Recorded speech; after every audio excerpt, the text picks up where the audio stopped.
السلام عليكم ورحمة الله وبركاته. ازيكم عاملين ايه؟ يا رب تكونوا بألف خير.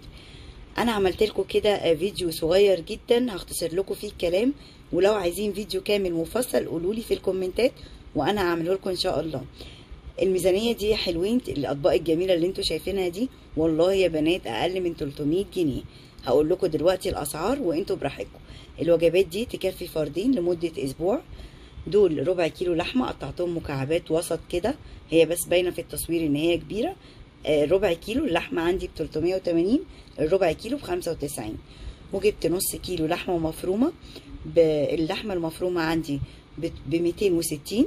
جبت نص كيلو سوري ب 130، وقسمته بقى، حطيت عليه الاول برغل وتوابل وبعد كده قسمته نص، حطيت عليه عملته كفته زي ما انتوا شايفين، والربع التاني بقى يا حلوين حطيت عليه بصل بقى وفلفل والحركات بتاعت الحواوشي اللي احنا بنحبها، وما شاء الله ضاعف لي الكميه زي ما انتوا شايفين.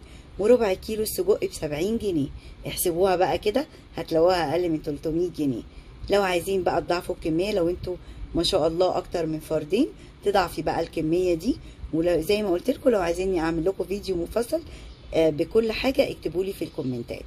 احنا عندي في البيت 4 افراد، فما شاء الله بظبط الدنيا بنفس الطريقة بنفس الامكانيات، علشان طبعا احنا عارفين ان الدنيا غالية وعايزين نمشي كده الدنيا مع بعض.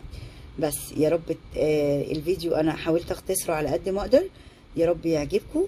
وزي ما قلت لكم لو حابين انزل لكم اي ميزانية لاي عدد افراد قولوا لي، وانا ان شاء الله انزل لكم ميزانيات حلوة جدا جدا تعجبكم. شايفين الاطباق حلوة ازاي؟ على فكرة الوجبات دي تكفي لمدة اسبوع، يعني اللحمة هنعملها على مرتين، الكفتة مع مكرونة على مرة، السجق بقى نزود شوية حركات، الحواوشي ممكن نعمله على مرتين 3، هنقول 5-6 ايام في الاسبوع، ويوم كده نقضيه حاجات بقى اكل من التاني، بطاطس بقى محمرة وحركات، رز بعدس اصفر وانا عاملاه على القناة يجنن. في حاجات كتير قوي نقدر نمشي بيها الدنيا علشان نخلص من الغلاء ده. فلو حابين اعمل لكم فيديو مفصل قولولي في الكومنتات، واشوفكم على خير. باي باي.